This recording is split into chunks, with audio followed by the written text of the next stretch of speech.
Good day, class, and welcome to another lesson of digital media convergence. Today we are covering part 2 of the two-part lecture on digital media convergence, focusing in radio. So just to recap from lesson 9, what are the key factors? What key factors can you recall that is driving radio to expand their distribution platforms? And then what is an e-listener, and list some facts about them. It's very good to just memorize a few facts about them and what it is that they are.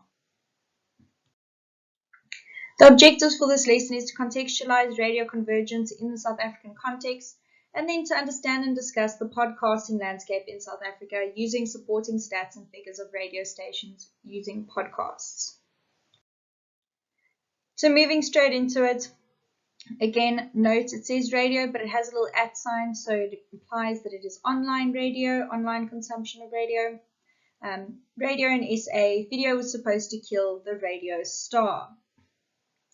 A distinction must be made between radio on the internet and radio from the internet. Radio on the internet is your traditional FM/AM stations that begin to take advantage of new technologies like the internet. So again, let's use 5FM as an example, where 5FM has their traditional broadcasting on 98.0 FM, and then they have supporting platforms on social media, the ability to download talks, look at their playlists, and stream their radio on the internet.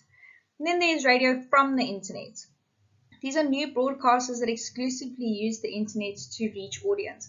So these are individuals who have not entered into the traditional route of broadcasting via FM or radio waves, via FM or AM radio waves.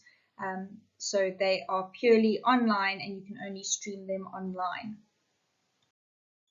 Continuing on with that content, not the same as a podcast. So of course, radio from the internet is not the same as a podcast, whereas a podcast is pre-recorded, edited, and then uploaded, whereas radio from the internet is still live broadcasting, but it's just done on the internet. You are sometimes able to download the sessions, but they are not edited after the fact. Some of the radio stations do create podcasts where they remove music segments and things like that, but majority of the radio stations that are internet based don't do that. They actually include a lot of their music. Okay, and then it's different from music streaming like Spotify. So you aren't going onto Spotify and listening to the podcast that again has been pre-recorded, edited, and then uploaded, or you've created a playlist on Spotify on your phone and you're listening to it. It is different to that. And then it is distinct from new digital broadcasting technologies such as DAB+ and DRM. Okay, so radio can be defined as an online medium that sounds and feels like traditional radio in that it is programmed and offered in real time, but excludes the simple replication of AM/FM output. Okay, so again, it is exactly like radio, but it is purely internet based. Okay, why does radio exist in SA? So again, take note, we're talking about radio online. So traditional radio has become crowded and has a lot of competition. This is evident not only in the fact that there's multiple radio stations that already exist that cover majority of audience preferences, but also speaking towards the actual frequency and waves. It is quite crowded. And then online space is not subjected to licensing. This is definitely something that has appealed to our generation. Just looking at an example, Gareth Cliff, who was originally on traditional radio, has now moved over to internet-based radio as a way to avoid licensing. But not only that, once licensing gets involved with radio, it means that you're also limited with your content, and there's a lot of regulations around it. So it's a small amount to start up and running costs. Obviously, you can do this from the comfort of your own home, on your laptop, on your phone, on your tablet. So it's inexpensive to start an online radio station, whereas to start a traditional radio station, it does take a lot more start-up capital. As this is unregulated, it allows for more freedom in creation and content distribution. So again, saying that it is definitely still linked to the licensing process, because once you're licensed, you're regulated by a board or the South African regulators. Okay, so that's very important to note as to why people move into that area and why it exists. It is more unfiltered content, and it can also be more specific to a target audience that you would like to break into. Okay, internet-enabled radio.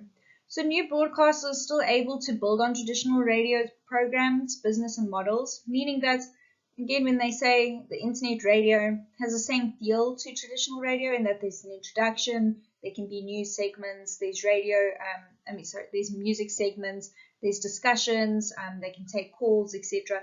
So it's very much a similar structure with regards to their sessions.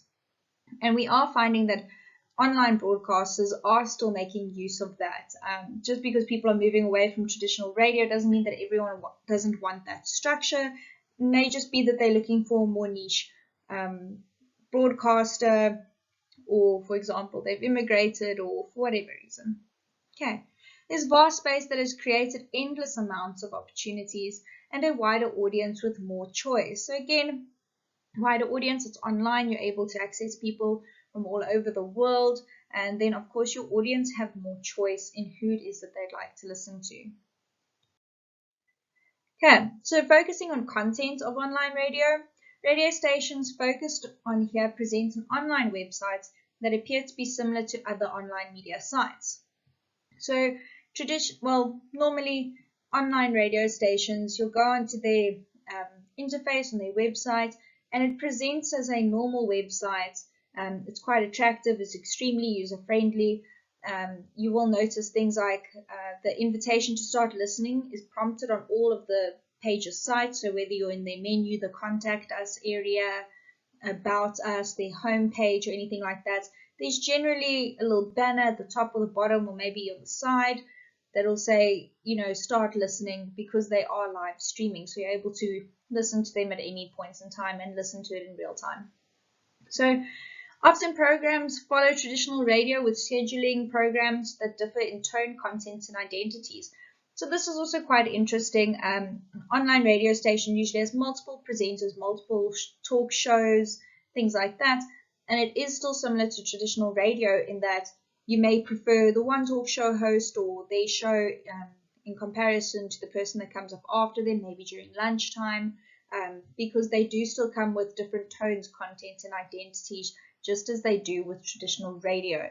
So that is something that more niche audience do take into account. Obviously, if you're subscribing to a radio station online, because of the niche that they focus on, there's still different tones and identities and content that's being shared on each show by each presenter.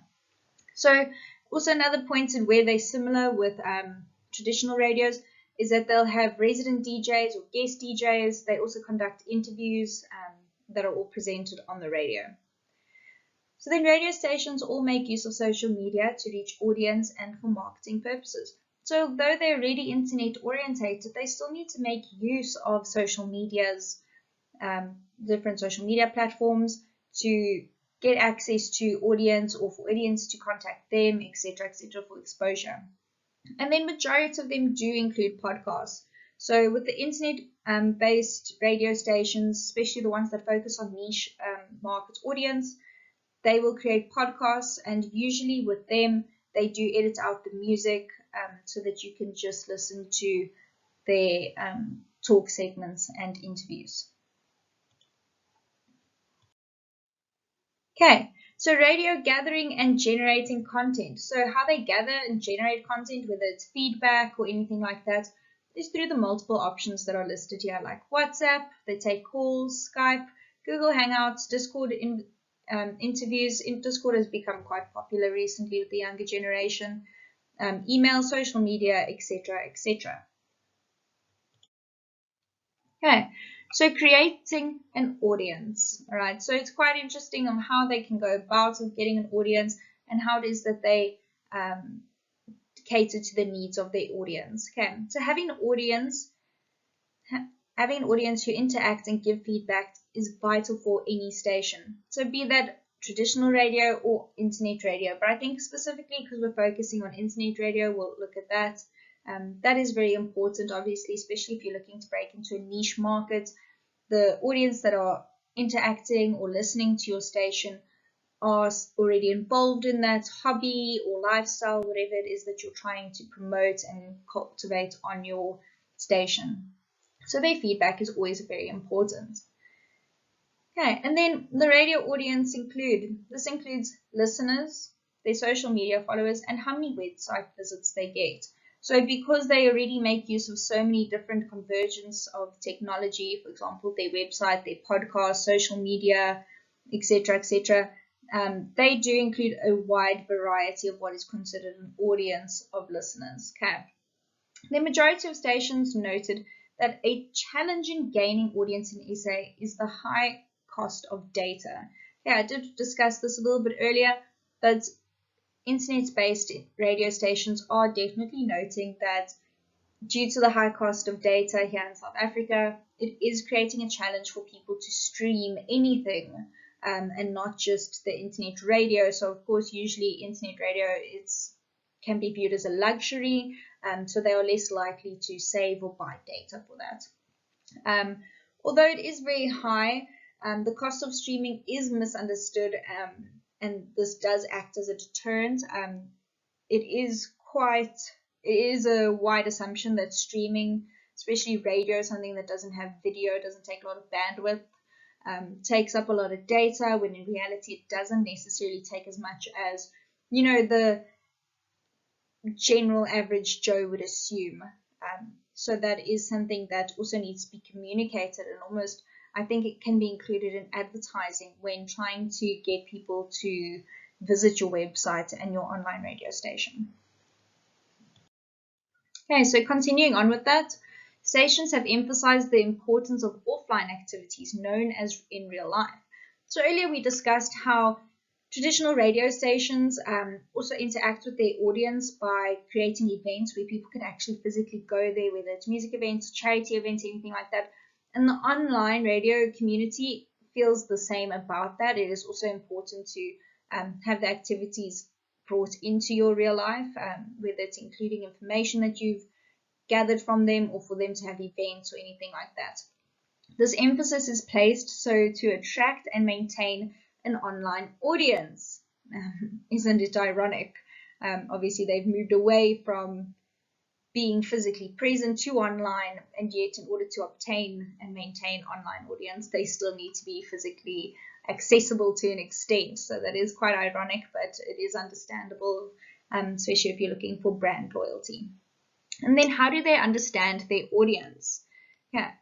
So this is, how are they creating these niches? How are they creating the theme and the goal for their shows? How do they understand their audience?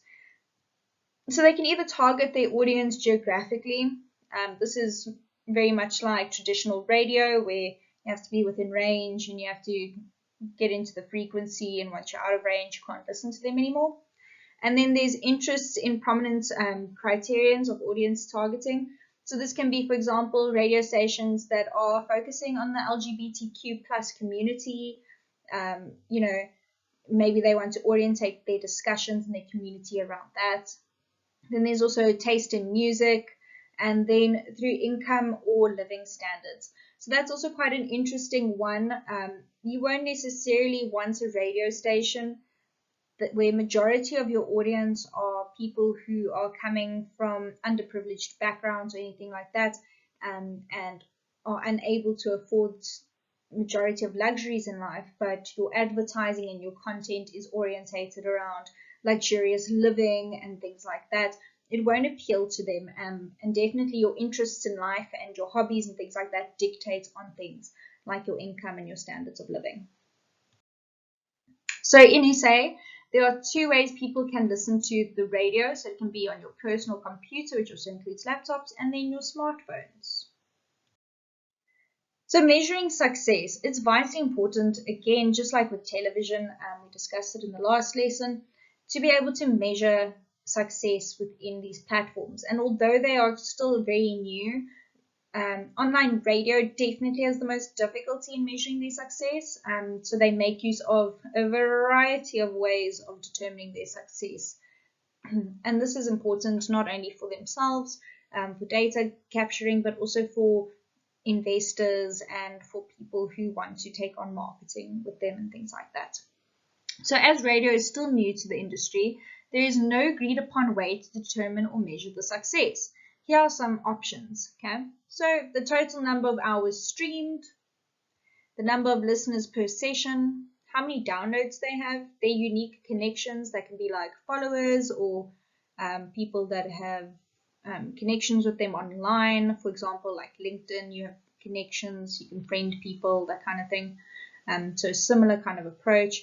And then hits on the website, how many people have come to your website and have they interacted with it, how long were they on the website for, and then number of times played and for how long. That's again, how many times has a podcast been played and did they listen all the way through. The number of likes and shares that they get, that can be liking and sharing of posts on social media or the links that they have. You usually get that share this link option on majority of websites now. And then reach and engagement on social media. Obviously with, for example, Instagram, you're able to see your reach and engagement, how many people are actually clicking on the links, how many people are viewing it, are they already followers, are they new people to the profile, etc., etc. And then followers on social media again, and YouTube. So many ways for them to determine how large their audience is. I think it can also make it quite difficult, because if you have someone who downloads, they also listen to the live sessions, they follow you online, and they follow your YouTube channel. That's one individual who's creating 4 hits across this board.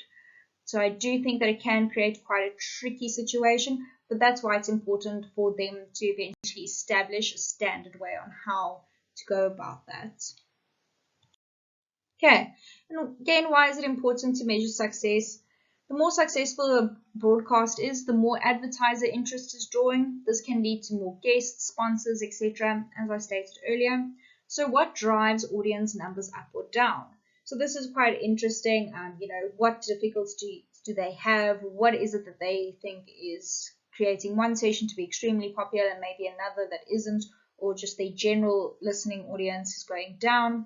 So there is no real answer. Obviously, it also depends on just people's interest. Maybe someone just wasn't interested in that talk. Maybe they're not a fan of the host, the tone of that show, or, comes to the end of the month and they're trying to save their data. I'm sure we've all been there. But respondents from the study have noted that the lack of access, such as power or data, has been noted in reducing audience, and technical issues and internet problems are also noted. So with regards to access, again, here in SA, data is quite expensive. And then, of course, with load shedding, which is our version of power outages, that does create quite a lot of difficulty. And also with the understanding that majority of our population are somewhat impoverished, so they don't have basic access to things like electricity and things like that, specifically looking in rural areas or underprivileged areas. So that is definitely something that people that are looking to start these online radio stations need to look at, because I'm sure that there's some online radio stations that would like to appeal to people living in rural areas and things like that. It also creates a barrier in that they are actually unable to access that content. Okay, and then looking at working online. Obviously, you're doing online radio, so you'll be working online. Working online affects working environment, methods, and styles, giving staff the ability to work from anywhere that they choose. They are not office bound, but they are rather show bound, which means that, let's say you're the presenter and you're the sound engineer for a show between 10 and 1. You are then bound to be on your computer at that time or with your equipment at that time, but you don't necessarily need to go into the office. You don't need to be there for the whole day. You are bound to the show and not the office.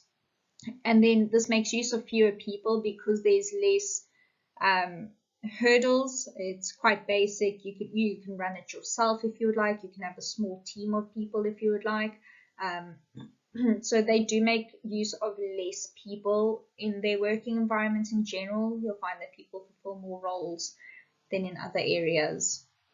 Okay, and then also they rely heavily on volunteers. They like to call it for the love of the game. Online broadcasting isn't necessarily seen as a very rich industry, if I can put it like that, especially because they are still new to the industry. Obviously, this will change over time, but for the time being, it isn't necessarily an area that people go into for the money. Maybe they go into it in the hopes of making money, but there isn't necessarily much revenue going through that industry. So people that work on there or assist with that truly do it for the love of it, the enjoyment of it, maybe the experience of it if you're a student, anything like that. And then the advantages of online broadcasting. So again, there's a lack of legal constraints as this platform is not governed by regulatory boards. We've already been over that with regards to licensing and things like that. That's also maybe one of the reasons why there are fewer people. They don't really need a legal department and things like that in case someone slips up on the radio. There's no backlash from anything like that. And then they can push the boundaries and are more free with content. They're more interactive, ease of operation / minimal technical requirements, easy setup and low cost to start, not restricted to location of audience, and then there's the potential to reach a wide variety of audience. So these are all quite self-explanatory, but it's just nice to have a little summary there for you. And then looking at the disadvantages of online broadcasting. Finding funds for setup is challenging. So although in comparison it is inexpensive, it does not mean that it will not cost you anything. Especially if you aren't already using an established platform, you then have to design your website and things like that, and that can cost quite a bit of money. And then of course, if you're looking to maybe have more of a professional feel to your site, then you need to ensure maybe that you have a mic. You need to ensure that people have laptops and things like that. And although these are things the majority of us already have, obviously referring directly to my students, for people who don't already have these, to obtain all of them within a short period of time, the costs do build up. You don't really realize how much you have until you have to buy all of it in one go, that kind of thing.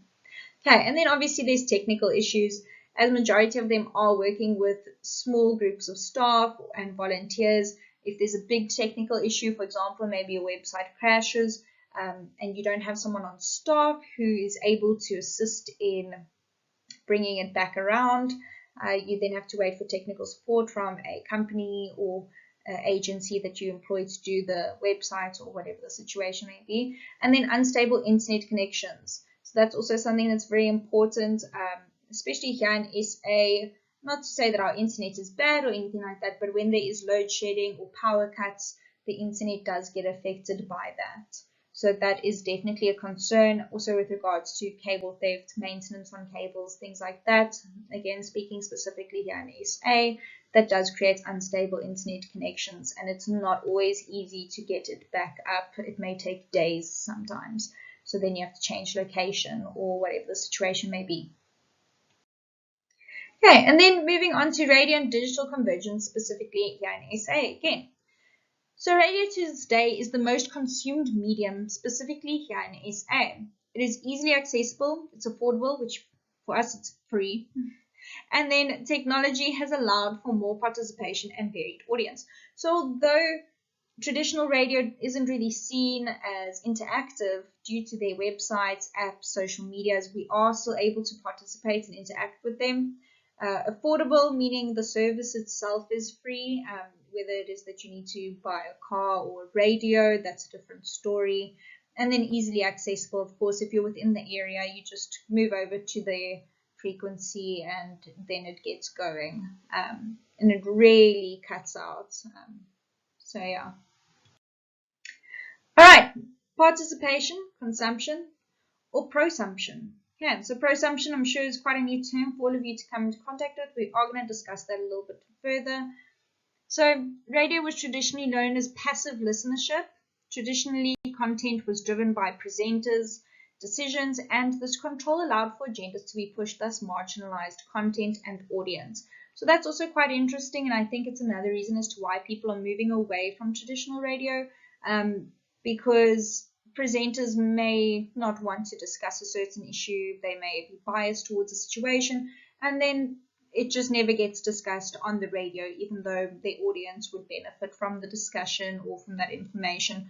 So it did land up marginalizing content and audience. So when we talk about marginalizing content, we're talking about information. Then marginalizing audience, meaning your audience who would relate to that content don't ever receive it and thus feel marginalized because maybe an issue that is important to them or within their neighborhood doesn't get brought up or discussed. But this has changed, that audience are now able to participate with broadcasters due to technological advancements and convergence. Okay, so although you are still able to now say, well, this issue is never spoken about, or you can communicate your concerns with them, it is still to an extent not as liberal, dare I say, as online radio, purely because of regulatory boards and things like that. So with participation in multimedia content, audience are now able to join in and drive the content produced. This is how media should work, content, media, all of that. Our needs and our wants should be anticipated by those who are creating them, and they should cater to it in order to ensure that we consume and become loyal to a brand or service, whatever the situation may be. So now with us being able to voice our opinions and actually have communication, we can now drive their content. I like to, it's kind of like trending. If something's trending, then they will see people are interested in it and they will then discuss it on the radio, trending topics on social media and Twitter, etc. Okay, so listeners are no longer passive as they influence the choice of content. So again, I've just gone over that.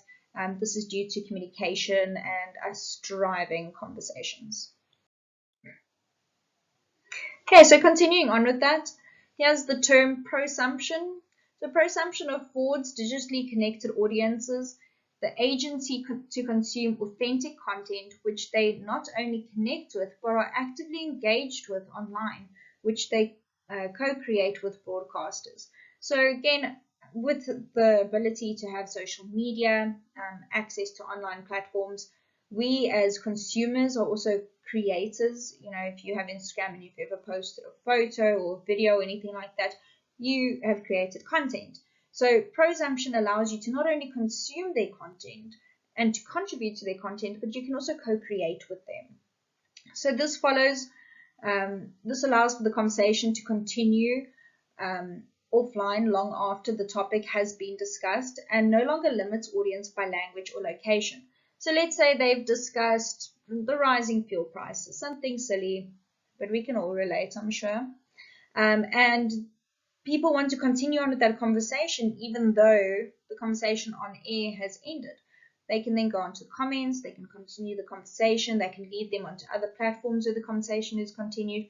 And by saying that audience are no longer restricted by language or location. So obviously there's the translation feature on websites, on the internet, on Instagram, on Facebook. You can now translate it to your language. And then obviously location because it's online. So anyone from anywhere is able to access that content, which is very nice.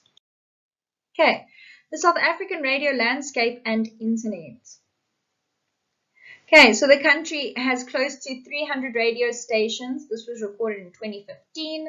The Broadcasting Act of 1999 defines how each radio broadcast is governed, the ownership structure, audience, language, and service. This includes the content, terrain, and the frequency of the station. So this is obviously if you are a traditional radio station, and these are some of the rules that are given or guides that are given when you are licensed with them. You can see it includes your content and your terrain. So your content, that's quite a big one. You are censored a lot of the time on certain topics in your language. They're also allowed to tell you which language you can speak if you're broadcasting within a certain area, etc. So it is quite limiting, and again reinforces the idea and reason as to why people are moving away from it. Okay, what is the downside? So as technology has advanced and allowed for more interactive radio, the uprising of online radio, or radio with an at, now marginalizes those who cannot afford to stream online content via smartphones or computers. So again, we spoke about it a little bit earlier. The population is specifically found in rural areas and make up majority of South Africa's population, obviously due to they are unable to afford it, etc. So they don't have access to these things. So although moving away from traditional radio now reduces marginalization with content, people are now being more marginalized due to access reasons, which is quite interesting. So although it's becoming diversified, it is also becoming marginalized as technology advances us. Okay, so focusing on podcasting in SA. Music rights are complicated and present podcasters with the challenging dilemma of when they are and aren't able to make use of music during episodes. I do understand that's also an issue on YouTube and things like that. It's quite interesting. Obviously, you need to be able to own rights or licensing specifically to play that music. So that does create a little bit of a hiccup in that, if you want to podcast online, but you don't really have licensing for it, you can't really include music from certain artists or production companies. And then brand partnerships are somewhat hard to come by, as podcasting is still viewed as cheap as brands fail to see opportunities within podcasting. So again, this is one of the reasons why being able to measure success with regards to online radio and podcasting is so important, because if you're unable to give an accurate number as to how many people it is that you're reaching, you're not likely to get brand partnerships. And because podcasting is still so new, it's still breaking into the market, a lot of larger companies and brands are viewing it as cheap, but it may also be that they are cautious. Obviously, it costs them money to partner up with things like that, and you first want to be able to kind of see if the industry will be successful or not. It isn't always a good idea to wait and see, but sometimes it is best. Okay, so successful podcasting means longevity within podcasting. Okay, that's extremely important, because I'm sure many people can have a few conversations that are extremely interesting and they're like, we should start a podcast on this. But for how long can you discuss that specific topic or that niche? Is there enough of an audience for it also? So that's why longevity is important. It's kind of like a series. Some series only land up making 2 seasons and some land up making 12. And the reason being is because the 2-season one, the story couldn't go anywhere. There was not much to build on, and it wasn't appealing to the audience. Whereas the ones who are 12 seasons, they have longevity, meaning you can constantly build on it. There's potential for growth. Storylines are good, and there's a lot of content to it, and the audience are drawn to that. So Savage suggests the 100 topic/idea approach to ensure that your podcast is relevant and has the ability to support your approach. So basically, by doing that, you're saying you need to be able to plan at least 100 episodes. So basically, podcast episodes, to truly determine if your podcast will have longevity and if it will essentially become successful. Okay, so podcasting and the role of convergence. Will the iPod kill the radio star? So we had the video trying to kill the radio star. Now we have the iPod trying to kill the radio star. Apparently no one wants to be friends with the radio star. Okay, let's move on. So the iPod broke new ground when users were able to download music and content to a portable device, allowing users to not only listen to what they want, but also when they want, and it's on demand. So iPods came out probably in the early 2000s, I believe around 2003. That's when they first came out. And they obviously came out before smartphones. So smartphones wouldn't exist. So there was no other handheld device. And, having it be portable is just a bonus, where you could download things and then listen to it later on. Obviously, this iPod on the left is further down the line of generations of iPods. I believe this one came out in 2010, where you could watch videos on it also, and it would show you the little album cover over here, the artist name and stuff. It would show you how far along it is. You could also upload photos onto it and things like that. Eventually, iPod moved into having an iPod that looked like an iPhone. They had a camera and things like that on it, but it was still purely music and video based, that kind of thing. But we're focusing obviously just on the normal iPod for music. So providing commercial-free music was a large factor in the success of iPod. So it was commercial-free, not only in that you could take your CD, upload the music onto your computer, and then from there put it onto your iPod, but also if you were downloading it from iPod Music or Apple Music, you were paying for it, and thus it was free of adverts. With this idea, it stands as a complement to the world of podcasts. Okay, so where there's no adverts and things like that, maybe the platform itself has adverts, but the podcasts generally don't have advertisements. They do have partnerships and sponsorships who they will then speak about and give you discount codes for maybe, but adverts like Outsurance adverts or Aromat adverts or anything like that, that's not really included in podcasts. Okay, so continuing on with that, podcasting is not only the convergence of mediums such as audio, internet, and portable medium devices, but it is also viewed as disruptive technology, forcing those in radio industry to change perspectives on how to approach the new generation of content consumers. So disruptive technology, it sounds like a negative, but it's actually just pushing for change and pushing for those who are sitting in the traditional mediums to move into newer communication and content and digital media. Okay.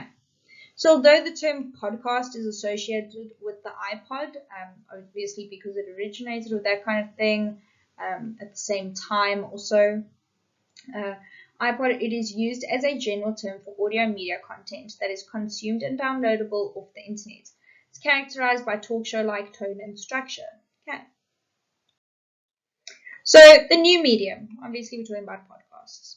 Audiences are able to access podcasts using multiple platforms such as Spotify, YouTube Music, Apple Music, etc. I'm sure there's a ton more. I just wanted to give 3 little examples, majority of which are free, but give the option to remove advertisements by subscribing to the paid channel option. So there we go. Although it is free, there's adverts, but once you subscribe and you start to pay the monthly fee, you no longer get the adverts because you are then supplementing the payment, if you know what I mean. Okay, so allowing the decision of what to listen to and when to listen to is placed in the audience's hands, and that's very important for us as a younger generation. We do want things when we want it and how we want it. So that's very important to our on-demand kind of approach to media. And then it's taking advantage of the fact that majority of online users have access to handheld devices with internet capabilities, allowed podcasting to break into the market with little technological convergence. So again, there was not much convergence that needed to happen there, because the internet already existed, radio already existed, the ability to record things already existed, the ability to download things already existed. They just needed to bring them all together. It wasn't due to new technologies, it was just bringing a few more technologies together, or to take a different approach on the already existing technologies. Okay, feeding the public service habits. So obviously radio stations were traditionally used for public service announcements, also news, traffic, weather, etc.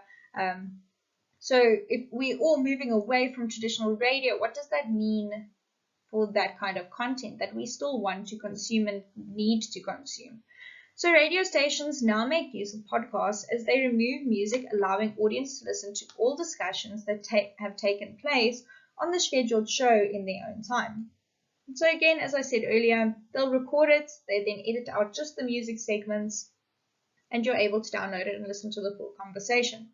This allows the station to still transmit important information and discussions whilst not restricting the audience to time and location. Again, that's very appealing.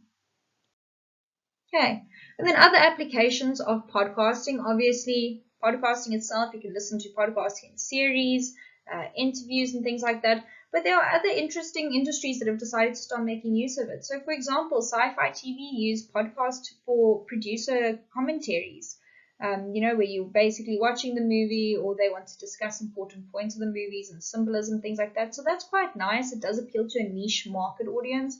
In that, if you're a DC or Marvel fan or a Star Wars fan or anything like that, and I'm sure Stranger Things will also come into this kind of area with podcasting and talking about the producers' perspectives and commentaries. So that's quite interesting. And then Virgin Atlantic, which is an airline, they adopted podcasts as a new way to serve their customers. They allowed you to learn languages and to learn general information of your where it was that you were going.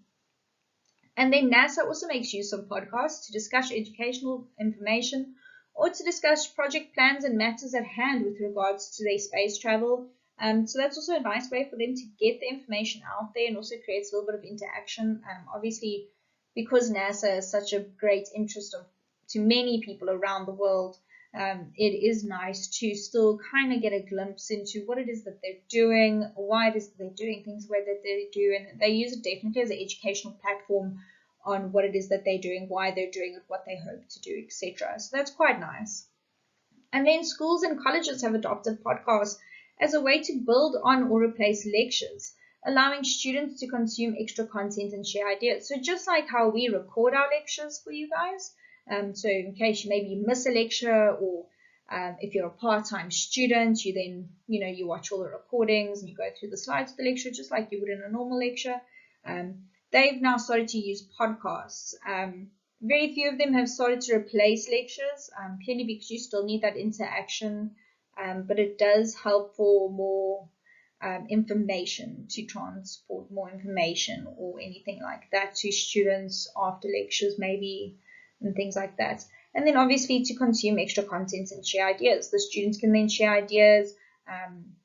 Maybe it's a lecturer who likes to have a podcast about, if they're doing criminology, they can then have different students come on and they talk about certain criminological aspects or anything like that. It's quite educational, can still form part of your syllabus, but it's a lot more entertainment also, which is quite nice. And again, it's accessible from anywhere, which is obviously the biggest driver here.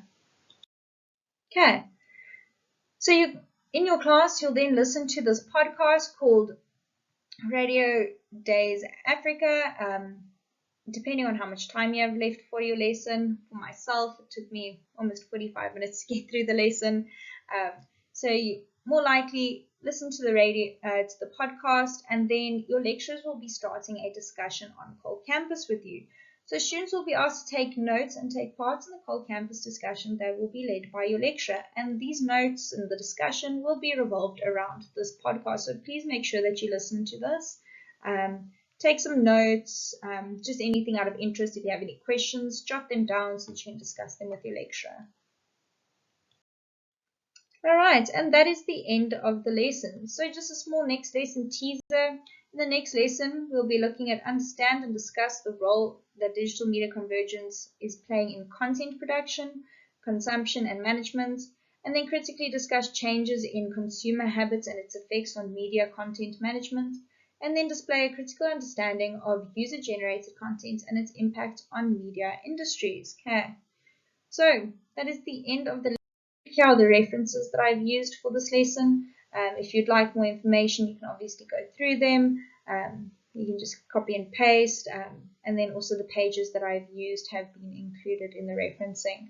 All right. And you must enjoy the rest of your day, and thank you so much for coming to the lecture. I hope that you enjoyed it. If you guys have any questions, please be sure to contact your lecturers.